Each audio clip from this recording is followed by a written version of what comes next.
Yes. So today we'll be starting off with homeostasis in plants, which is the very last part of your A2 homeostasis syllabus.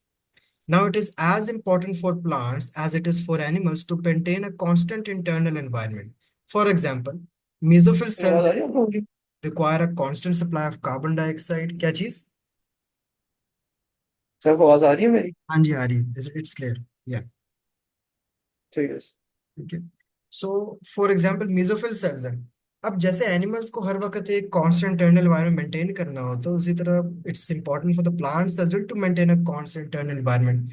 For example the mesophyll cells in the leaves require a constant supply of carbon dioxide, और वो चाहते हैं कि हम उतनी ही oxygen भी छोड़ें और उतनी ही कार्बन डाइऑक्साइड भी हम इनटेक करें. To make the best use of the light energy of photosynthesis, every plant want कि अगर उसका इंटरनल एनवायरनमेंट मेंटेन्ड है, वो उसका परफेक्ट किस्म का फोटोसिंथेसिस हो. You have also seen how low concentrations of carbon dioxide limit the rate of photosynthesis. वो हमने limiting factors in photosynthesis में we have studied that carbon dioxide का ना होना, होना ज्यादा, कम होना कितना ज्यादा अफेक्ट कर सकता है आपके रेट ऑफ फोटोसिंथेसिस को. अब जो इन दो गैसेस का, पहली गैस का ऑक्सीजन है और जो दूसरी गैस कार्बन डाइऑक्साइड है, इसका एंट्री और एग्जिट कौन कंट्रोल करता है? स्टोमेटा. और स्टोमेटा को कंट्रोल करते हैं इसके गार्ड सेल्स. सारी गेम किसकी? इन गार्ड सेल्स को, जो स्टोमेटा को ओपन और क्लोज कर रहे हैं ताकि कार्बन डाइऑक्साइड इन आ सके, ऑक्सीजन बाहर जा सके. But the term is usually use to refer to the two guard cells and the aperture between them. वो अपर्चर एक गैप है. The aperture plus the guard cells is known as the stomata. It may look very simple, but these guard cells are highly specialized cells that respond to a wide range of environmental stimuli to control the internal atmosphere of the leaf cell. Guard cell is a kidney-shaped epidermal cell found with another in a pair surrounding a stoma and controlling its opening or closure. अब जो ये stomata होते हैं, they are distributed on leaves, green stems and flowers. Typically, the lower epidermis of the leaves has the highest density of stomata, because over here the stomata is surrounded by two guard cells और ये elliptical होते हैं in shape. You have seen them that these stomata are elliptical. ये close है, और अगर यही वाले आपके पास open होते हैं तो वो कुछ इस तरह के आपके पास दिखते हैं when they are open. They are much smaller than spongy या फिर palisade mesophyll cells, but they are very metabolically active. और एक्टिव क्यों होंगे? इनके अंदर माइटोकॉन्ड्रिया भी होंगे. They would obviously require more energy, more ATP as well. इनकी थिक सेल वॉल्स होती हैं that face the air outside the leaf and the stomatal pore as well. The outer wall has a thick waxy cuticle and it is often extended into ledges, and the walls facing the adjacent epidermal cells are also much thinner. Cuticle इनको कैसे help करे कि water loss आपके पास कम हो. फिर इनके अंदर cellulose microfibrils होती है जो कि बहुत स्ट्रांग है. Cellulose is a very tough material जो गार्ड सेल की वॉल्स बनाता है, एंड हेंस इनकी सेल वॉल्स में कोई प्लाज्मोडेस्माटा भी नहीं, क्योंकि इनको आपस में कुछ एक्सचेंज तो करना नहीं है. वरना प्लाज्मोडेस्माटा क्या होता है? Exchanging between plant cell. तो they don't have any plasmodesmata. Plus, the cell surface membrane is often folded and contains many channel and carrier proteins for the intake and outtake of different ions as well. Cytoplasm has a high density of mitochondria and chloroplast, ताकि ATP भी इन guard cells को बहुत ज्यादा चाहिए होता है. Chloroplast जो इनके अंदर होते हैं, they also contain thylakoids, but a very few gain है, क्योंकि इनका ज्यादा काम नहीं है फोटोसिंथेसिस करना. इनका उतना ही फोटोसिंथेसिस करना काम है जितना इनको जरूरत है. असल में जो फोटोसिंथेसिस कर रहे हैं वो तो पेलिसेड मेसोफिल सेल्स हैं. उनका तो काम ही फोटोसिंथेसिस है. गार्ड सेल्स का तो काम क्या है? स्टोमेटा को ओपन और क्लोज करना. Starch grains in the chloroplast increase in size as starch is stored at night and decrease in the size during the day. Mitochondria have many cristae. जितने ज्यादा क्रिस्टी होंगे माइटोकॉन्ड्रिया के अंदर, जितने flow होंगे, उतना ज्यादा इलेक्ट्रॉन ट्रांसपोर्ट चेन होगा. जितना ज्यादा इलेक्ट्रॉन ट्रांसपोर्ट होगा उतना ज्यादा ऑक्सीडेटिव फॉस्फोरिलेशन और उतना ही ज्यादा एटीपी प्रोड्यूस होगा. न्यूक्लियस की बात की जाए इन गार्ड सेल्स के अंदर, they are the same size which are in the mesophyll cells, लेकिन ये जरा ज्यादा प्रोपोर्शन कवर करता है सेल का. There are several smaller vacuoles as well, और ज्यादातर वैक्यूल्स के अंदर होता है वैसे स्टार्च ही प्रेजेंट होता है. सो ये क्लियर हो गया what is the structure and composition of guard cells. जी sir. Now let's talk about the opening and closing of this stomata, और इसका क्या रोल है in homeostasis and how does it maintain the constant internal environment. Stomata show daily rhythms of opening and closing, even when kept in constant light or in constant dark. These rhythms persist. Opening during the day maintains the inward diffusion of carbon dioxide and allows the outward diffusion of oxygen. However, it also allows the outward diffusion of water vapor and transpiration, and the closure of stomata at night when photosynthesis cannot occur reduces the rate of transpiration and conserves water. ये क्या करेगा? Opening और closing इसकी तो light में constant होती है, rhythm persist करते हैं। ज्यादातर ये डे में खुले होते हैं क्योंकि ट्रांसपिरेशन भी हो रही है, धूप भी है, लाइट भी है, फोटोसिंथेसिस भी हो रहा है, ऑक्सीजन भी प्रोड्यूस हो रहा है, कार्बन डाइऑक्साइड चाहिए भी है, ऑक्सीजन छोड़नी भी है। तो वाटर वेपर वेपर भी होता है, इवेपोर ट्रांसपिरेशन जिसको हम कहते हैं वो भी हो रही होती है। Now stomata respond to the changes in environmental condition. For example open कब होंगे? इंक्रीज इन लाइट इंटेंसिटी और जब लो कार्बन डाइऑक्साइड कॉन्सेंट्रेशन है, क्योंकि जब कार्बन डाइऑक्साइड कॉन्सेंट्रेशन कम है फोटोसिंथेसिस नहीं होगा। ये ओपन हो जाएंगे ताकि ज्यादा से ज्यादा कार्बन डाइऑक्साइड अंदर ले सके। When stomata are open, leaves gain carbon dioxide for photosynthesis but tend to lose much water in the transpiration. Stomata close कब होंगे? When there is darkness, when there is a high carbon dioxide concentration in the air spaces, when there is low humidity, high temperature. क्योंकि जब darkness होगी बंद ही होंगे ना, क्योंकि फोटोसिंथेसिस तो हो नहीं रहा, गैसेस का एक्सचेंज क्यों करना है? ह्यूमिडिटी भी नहीं है, टेम्परेचर भी इतना नहीं है, कोई ऐसा फैक्टर है ही नहीं जो ट्रांसपिरेशन का रेट भी बढ़ा सके। जब ये फैक्टर्स ही नहीं है तो ट्रांसपिरेशन भी क्यों ही होगी, तो स्टोमेटा बंद ही रहे। फिर water stress, when the supply of water from the roots is limited, अगर कम सप्लाई कर रहा रूट्स पानी तो स्टोमेटा बंद ही रहेगा। क्यों? ताकि जो इतना पानी है वो तो बचाए, पता लगे रूट्स पीछे से भेज नहीं रहे और हम यहाँ स्टोमेटा ओपन करके सारा पानी बाहर भेज दें। तो ये स्टोमेटा को क्लोज ही रखते हैं क्योंकि इनके पास वैसे ही बड़ी लिमिटेड अमाउंट पानी होता है रात के वक्त। सुबह ये ओपनली अपना स्टोमेटा खोल देते हैं, बेशक जितना पानी बाहर जाए, क्योंकि उनको पता है कि पीछे से रूट्स और भेज रहे हैं ऊपर। The disadvantage of closing is that during daylight, the supply of carbon dioxide decreases, so the rate of photosynthesis decreases. The advantage is that water is retained inside the leaf, which is important in times of water stress. Now let's talk about the different mechanisms. सही point में समझ नहीं आया। Water stress वाला? जी sir, मतलब उसने ये कहा ना सर कि disadvantage during closing is that कि हमारे पास दिन में कार्बन डाइऑक्साइड कम होती है। तो सर जब वो खुला हुआ होता है तो जब वो डिफ्यूज नहीं करेगा अंदर। देखो हमने एक चीज पढ़ी थी, डे में सिर्फ फोटोसिंथेसिस होता है, लेकिन रेस्पिरेशन जो है वो दिन रात दोनों में जी सर। होती है, याद है? ये एक इशू है। जी सर। डिसएडवांटेज क्लोजिंग का ये होगा अगर डे लाइट में क्लोज हो जाता है due to any of these factors. ठीक है, क्योंकि डे लाइट में लाइट तो बहुत है, लेकिन अगर ये सारी चीजें हुई जी जैसे कि कार्बन डाइऑक्साइड ना हुआ, ह्यूमिडिटी ना हुई, टेम्परेचर ना हुआ, वाटर पीछे से कम आ रहा हुआ, सॉइल में पानी खत्म हो गया, अब ये जो सनलाइट आ रही है इसको कैसे वो गेन करेगा, कैसे यूज करेगा? डिसएडवांटेज हुआ ना, क्योंकि बाकी फैक्टर्स नहीं है सही। समझ आई? नहीं तो सर अगर हमारे पास दिन है और हमारे पास कार्बन डाइऑक्साइड की कॉन्सेंट्रेशन लो है तो हम्म, खुल जाएगा ना, ताकि ज्यादा से ज्यादा अंदर ले। हाँ तब भी खुल जाएगा, लेकिन ये सारी चीजें जब ये भी कम हो, ये भी कम हो, ये भी कम हो, तब नहीं खुलेगा। और ऊपर से छांव भी हो तब बंद हो जाएगा, ठीक। तब बंद हो जाएगा। ठीक लेकिन है इस सर। चीज का एक एडवांटेज है कि पानी आपके अंदर ही रिटेन रहेगा, ट्रांसपिरेशन नहीं होगी। अब उसके लिए कुछ मैकेनिज्म्स है कि कब ओपन होगा कब क्लोज होगा। एक बात सबसे याद रखें, गार्ड सेल्स ओपन कब होगा? जब दे वुड गेन वाटर। और ये क्लोज कब होगा? When they would lose water. ये तो एक सिंपल मैकेनिज्म आप याद रख लो। Guard cells open when they gain water and become turgid, and they close when they lose water and become flaccid.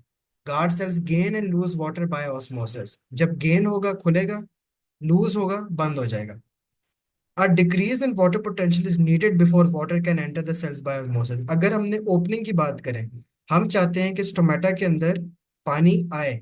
अब पानी लाने के लिए यहाँ पे वाटर पोटेंशियल कम होना चाहिए और बाहर ज्यादा होना चाहिए ताकि पानी अंदर आ जाए। This decrease is brought by the activities of transport proteins in the cell surface membrane and in response to light. ATP powered proton pumps होते हैं जो कि एक्टिवली ट्रांसपोर्ट करते हैं hydrogen ions out of the guard cells. जब guard cell से ये जो एटीपी पावर्ड प्रोटॉन पंप्स है, एटीपी यूज होता है, आपके जो हाइड्रोजन आयंस है उनको हम बाहर भेज देते हैं गार्ड सेल्स के। उससे क्या होता है कि अंदर हाइड्रोजन आयन की कॉन्सेंट्रेशन सेल्स के अंदर कम हो जाती है। So the channel proteins in the cell surface membrane open, ताकि वो जो आपके पास पोटेशियम आयंस है they can move into the cell. हमने क्या किया? पंप से हाइड्रोजन आयंस बाहर भेज दिए। अब चैनल प्रोटीन्स खुल गई जो इन गार्ड सेल्स के अंदर है। इन चैनल प्रोटीन्स ने क्या किया कि पोटेशियम आयंस को अंदर बुला लिया। पोटेशियम आयंस क्यों आए? क्योंकि हाइड्रोजन आयंस बाहर चले गए थे और अंदर जगह बड़ी खाली बच गई थी, पोटेशियम आयंस अंदर आ गए। अब हुआ ये है कि इनसाइड जो थी वो नेगेटिवली चार्ज हो गई है, बाहर वाली जरा सी पॉजिटिव पॉजिटिव है। पोटेशियम आयन जब अंदर जाएंगे, क्योंकि हाइड्रोजन बाहर आ गए, जगह बन गई अंदर, पोटेशियम भी पॉजिटिव है, वो भी अंदर चले जाएंगे। ये इलेक्ट्रिक ग्रेडियंट को टुवर्ड्स नेगेटिवली चार्ज रीजन कर देंगे, and they also diffuse into the cells down the concentration gradient. इसकी वजह से they produce an electrochemical gradient which is just based on how positive और how negative the gradient is inside और the outside. बहुत से और negative ions भी हैं, जैसे क्लोराइड और नाइट्रेट, जो कि ये इलेक्ट्रोकेमिकल ग्रेडियंट हमेशा मेंटेन रखते हैं। अब जो ये एक्स्ट्रा पोटेशियम आयंस हैं गार्ड सेल्स के अंदर, क्योंकि हाइड्रोजन आयंस बाहर आ गए थे, अंदर नेगेटिव रह गया था, पोटेशियम आयंस अंदर चले गए वापस पॉजिटिव करने के लिए। इन्होंने अंदर जाके वाटर पोटेंशियल को कम कर दिया है। अब वाटर पोटेंशियल का जो ग्रेडियंट है वो अंदर कम हो गया, पानी ऑस्मोसिस के थ्रू गार्ड सेल्स के अंदर चला जाएगा, उनके वैक्यूल्स में घुसेगा। गार्ड सेल्स के पानी जब वैक्यूल में घुसेगा वो टर्जिड हो जाएंगे, and when these guard cells become turgid they are going to open, क्योंकि ये स्टार्च भी टूट के क्या करेगा, नेगेटिवली चार्ज मेलेट आयंस को वैक्यूल में एंटर करेगा, ताकि और पानी अंदर बुलाता रहे। तो ये जो सर ये वाला पॉइंट थोड़ा एक्सप्लेन कर सकते हैं दोबारा? कौन सा, ये सारा देखो, नहीं। जी सर। गार्ड सेल के अंदर से हाइड्रोजन आयंस बाहर गए, ठीक है, अंदर नेगेटिव रह गया, बाहर पॉजिटिव हो गया। पोटेशियम आयंस वापस गए। अब पोटेशियम आयंस वापस जाते हैं थ्रू अ पंप। इस पंप ने क्या किया कि एटीपी को यूज करके अगेंस्ट द कॉन्सेंट्रेशन ग्रेडियंट एक ग्रेडियंट प्रोड्यूस कर दिया ऑस्मोसिस के लिए। जब पोटेशियम आयंस अंदर जाते गए, क्योंकि हाइड्रोजन आयंस ने ज्यादा वाटर पोटेंशियल को कंट्रोल नहीं करता, बाहर हो अंदर हो it doesn't matter that much. बाहर गए, पोटेशियम अंदर गए, ये बड़ा मैटर करेंगे, क्योंकि जब पोटेशियम आयंस अंदर जाएंगे ना तो अंदर का जो ग्रेडियंट हो जाएगा वो कम हो जाएगा, बाहर ज्यादा होगा पानी का, हेंस पानी अंदर मूव कर जाएगा। समझ आ गई? बस इतनी सी बात है। एक electrochemical gradient is always maintained with positive and negative ions both. समझ आई? नेगेटिव आयंस के अंदर you have chlorides as well, nitrates as well. और ये गार्ड सेल की फिर जो ये वॉल्स हैं ये टर्जिड हो जाती हैं, क्योंकि अब पानी अंदर आ गया, क्योंकि अंदर पोटेशियम बहुत ज्यादा थे, वाटर पोटेंशियल कम था, पानी अंदर आ गया डाउन द कॉन्सेंट्रेशन ग्रेडियंट। अब ये फट क्यों नहीं रहा, इतना टर्जिड हो गई, फट क्यों नहीं रहा? क्योंकि अभी हमने ऊपर पढ़ा था इसके अंदर कुछ सेलुलोज माइक्रोफाइब्रिल्स होते हैं। इन माइक्रोफाइब्रिल्स की वजह से इसको इतनी स्ट्रेंथ मिलती है that they do not burst. समझ आ गई?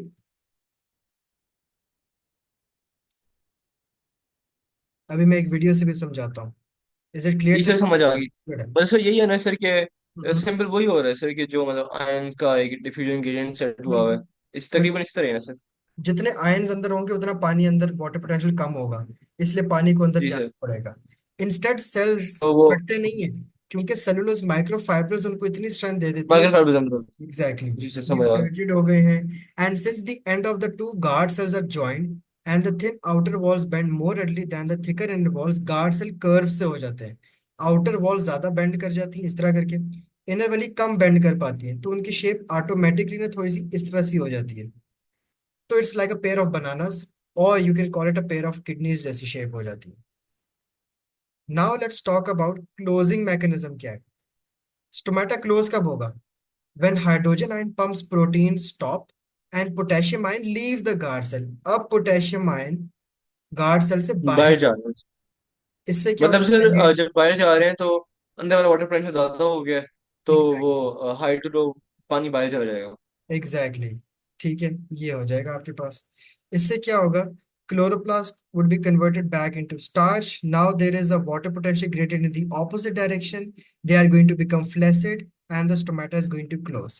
The closing of the stomata has significant effects on the plant, जैसे कि अपटेक कम हो जाएगा कार्बन डाइऑक्साइड का, ट्रांसपिरेशन कम हो जाएगी क्योंकि स्टोमेटा बंद हो गया है, और ये गर्म भी हो सकता है because transpiration is used as a cooling mechanism as well. Plus इसकी वाटर सप्लाई, मिनरल लाइंस, ये सब भी रुक जाता है, क्योंकि ऊपर से जब पानी लीव नहीं करेगा, नीचे रूट से कैसे आएगा, एक रूट प्रेशर भी तो बढ़ना होता है। Stomatal closure only occurs when reducing the loss of water vapor and conserving water is the most important factor। हम अभी भी पानी को प्रायोरिटी रख रहे हैं। क्लोजिंग तभी सही है जब आप वाटर अंदर मेंटेन कर रहे हो। क्लोजिंग अगर आप तब कर रहे हो और अंदर पानी नहीं तो फिर फायदा नहीं है, फिर खतरा है।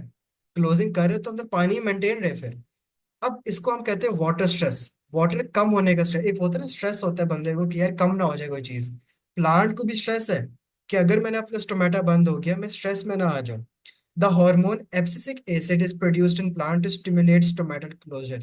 तो एक एबीए आपके पास एक हार्मोन है जो स्टोमेटल क्लोजर के अंदर भी हेल्प करता है। अब ये क्या चीज है? It is found in wide variety of plants, including ferns, mosses, as well as flowering plants. It can be found in every part of the plant, and it is synthesized in almost all the cells that possess chloroplasts. या फिर माइलोप्लास्ट, ठीक है, जिनके अंदर starch grain ज्यादा होते हैं, chlorophyll नहीं होता। अब एबीए का काम क्या है? ठीक है, it is also known as a stress hormone. If a plant is subjected to difficult environmental condition, जैसे कि बहुत टेम्परेचर हाई हो गया है, पानी बहुत कम हो गया है, बहुत शॉर्ट सप्लाई आ रही है, कहद आ गया है, ड्रॉट आ गए हैं, पानी दुनिया में खत्म हो गया, मिट्टी में खत्म हो गया है, ये जो कॉन्सेंट्रेशन ऑफ एबीए होगी हार्मोन की, ये थोड़ी मदद करेगा। ये 40 टाइम्स उस वक्त ज्यादा होती है। They stimulate the stomata to close, ताकि पानी में जो जो प्लांट में जो बचा कुचा पानी रह गया वो भी बाहर ना आ जाए, वो लॉस कम हो जाए। If ABA is applied to leaf, stomata close within just a few minutes. Although it is not known exactly how ABA achieves the closure of stomata, ना ही वो आपने पढ़ना है। बस आपने ये याद रखना है कि ABA का काम क्या होता है। अंडर वेरी टफ कंडीशंस ये स्टोमेटा को बंद कर देता है ताकि वाटर वेपर का लॉस कम हो जाए। It seems that guard cells have these ABA receptors on their cell surface membranes, and it is possible that when ABA binds with these, it inhibits the proton pumps as well, ताकि hydrogen को बाहर pump करना बंद करे। ये क्या करेगा? जाके रिसेप्टर के साथ बाइंड करेगा कि यार ये पंप तो बंद करो। क्योंकि अगर हाइड्रोजन आयन पंप बंद ना किए, हाइड्रोजन आयन बाहर जाएंगे, पोटेशियम अंदर आएंगे, पानी अंदर आ जाएगा, ये खुल जाएंगे। हमने सब बंद कर देना है, एबीए ने सब बंद कर देना है ताकि सब कुछ अंदर ही रहे, और आपका पानी भी स्टोमेटा से बाहर ही रहे, और स्टोमेटा बंद रहे। कैल्शियम आयंस भी यहाँ पे एक छोटा सा रोल प्ले करते हैं as secondary messengers to activate the channel proteins and allow negatively charge ion to leave the guard cell, ताकि अंदर आपके पास पॉजिटिव पॉजिटिव और एक कांस्टेंट इलेक्ट्रोकेमिकल ग्रेडियंट रहे। ये जब कैल्शियम आयंस जो होते हैं ये एक्टिवेट कर देते हैं पोटेशियम आयन के चैनल को भी, ताकि पोटेशियम सारे सेल से बाहर चले जाए। तो एबीए ने इतने सारे काम किए। एबीए ने कैल्शियम आयंस को भी एक्टिवेट किया कि वो बाहर जाए, जिसकी वजह से पोटेशियम वाले भी बाहर चले गए। अब जब पोटेशियम बाहर चले गए, पानी अंदर नहीं आएगा अब, वो फ्लैसिड ही रहेंगे, वो बंद ही होंगे। So calcium ions also stimulated the closure of the channel proteins that allow the potassium ions to enter, and the loss of ions increases the water potential of the cell, और पानी सारा बाहर को जाता है बजाय ये कि अंदर आ जाए। Hence the guard cells become flaccid and the stomata close. समझ आ गई? जी सर। गुड हो गया। And that is the end of sir your मैं थोड़ा सा सर सर मैं होम्योस्टेसिस। थोड़ा सा कंफ्यूज कर रहा था। सर ये बी मुझे ये तो सब पता चला कैल्शियम सेकंड मैसेंजर की तरह एक्ट करता है, इस तरह वो सेकंडरी में करता है। लेकिन सर ये बी ए वाला सर क्या है सर, ये थोड़ा थोड़ा ये समझ नहीं आया। एबीए ही कर रहा है। एबीए ही कैल्शियम आयंस को एक्चुअली वो उनके कैल्शियम आयन के चैनल को ओपन कर देता है। ये देखो ना, ABA has stimulated the movement of calcium ions into cytoplasm. ये जी कैल्शियम सर। आयंस फिर आगे सेकेंडरी मैसेंजर कर रहे हैं जो कि गार्ड सेल से नेगेटिव वाले बाहर जो निकालते आपके चैनल ओपन कर रहे हैं, जी हैं। पोटेशियम का भी चैनल ओपन कर ताकि पोटेशियम भी बाहर जाए, पानी भी बाहर जाए फिर पीछे पीछे, क्योंकि पानी अब अंदर ज्यादा रह जाएगा जब पोटेशियम जाएंगे। पानी अंदर आए ना, बकायदा बाहर जाए और स्टोमेटा बंद हो जाए। Got it? सर। तो मतलब एबीए का काम सिर्फ कैल्शियम को स्टिमुलेट करना है कि वो जो है वो एक सेकंड मशीनरी की तरह एक्ट करे और आपको चैनल प्रोटीन को खोले ताकि कैल्शियम और पोटेशियम आयन है वो बाहर जा सके, ये ऐसा ही सर। एबीए का दूसरा काम है, कैल्शियम और पोटेशियम वाला। पहला काम था कि उसने हाइड्रोजन आयन का पंप भी बंद किया था ताकि वो भी बाहर ना जाए, क्योंकि हाइड्रोजन ना आयन जाए, ही जी जी। बाहर जा रहे थे जिसकी वजह से पोटेशियम अंदर आ रहा था। याद आया? ये पहला जी सर, काम समझ आ गया सर। एबीए का, और ये दूसरा वाला काम था कैल्शियम वाला। So this is the role of ABA, which is basically an inhibitory plant growth regulator that causes the closure of stomata in dry condition. तो यहाँ पे एक दफा देख लेते हैं। Stomata control the movement of gases between the atmosphere and the intercellular air spaces inside a leaf. They allowed the inward diffusion of carbon dioxide for the use in photosynthesis and the outward diffusion of water vapor in transpiration. Each stoma consists of two guard cells either the side of a pore. The cell walls of a guard have hoops of cellulose fibers that restricts their increase in volume और ना ही इनको फटने देते हैं। When guard cells become turgid, the cells push on each other to open the pore, and the guard cells are highly specialized cells that respond to the changes in light intensity and carbon dioxide concentrations inside the leaf. In general, guard cells open during the day, close at night, although this rhythm persists in a continuous light and continuous dark. The cell surface membrane of the guard cells contain proton pumps that actively transport hydrogen ion out of the cell. This stimulates the inward movement of potassium ion. जब hydrogen ions को बाहर pump करते हैं तो क्या होता है, potassium ions अंदर आ जाते हैं, जो कि इलेक्ट्रोकेमिकल इसकी ग्रेडियंट वजह आप। से सर आपका बजट हो जाता है वाटर वो एग्जैक्टली, गार्ड से। क्योंकि potassium ion decrease the water potential of the guard cell, so water enters by osmosis, they become turgid, open the stomata. अब to close the stomata, proton pumps को आपके proton proton pump sir बंद हो जाते हैं और आपका hydrogen ion से बाहर नहीं जा सकते हैं। तो जो पोटेशियम आयन सर वो बाहर चले जाते हैं जिसकी वजह से फ्लैसिड हो बिल्कुल, जाता है। इसकी वजह से वो फ्लैसिड हो जाते हैं। एबीए भी यही काम करता है, थोड़ा सा इस काम को तेज करने आता है। स्ट्रेस कंडीशन, जब स्ट्रेस कंडीशन हो जाए, जो कि हर वक्त नहीं होती, कभी कभार हो सकती है, अब ये क्या स्टिमुलेट करेगा, stomata to close, reducing the rate of transpiration, conserving the water. और यही फिर एक्टिवेट करते हैं कैल्शियम आयंस की movement, which act as a secondary messenger in guard cells in response to the stimulation by ABA। Sir जब ये आपको turgid हो जाता है सेल, तो ये गार्ड सेल्स होते हैं ना, उनके माइक्रोफाइबर्स जो होते हैं वो टफ, प्रिवेंट करते हैं इसको फटना। बिल्कुल, बिकॉज ये cellulose microfibres are the toughest one. आपने बायोलॉजिकल मॉलिक्यूल्स एएस बायो में पढ़ा जी होगा sir. That they have a strength पढ़ा हुआ 1000 times more than a steel. Steel से 1000 टाइम्स ज्यादा इसकी स्ट्रेंथ होती है। स्टील आप सोचो, और एक सेलुलोज के माइक्रोफाइबर्स सोचो, जब वो पॉलीसेकेराइड फॉर्म में बॉन्ड करते हैं बीटा 1 2 सर। जी सर। ग्लाइकोसाइड लिंकेजेस के through. And that is all for homeostasis in plants.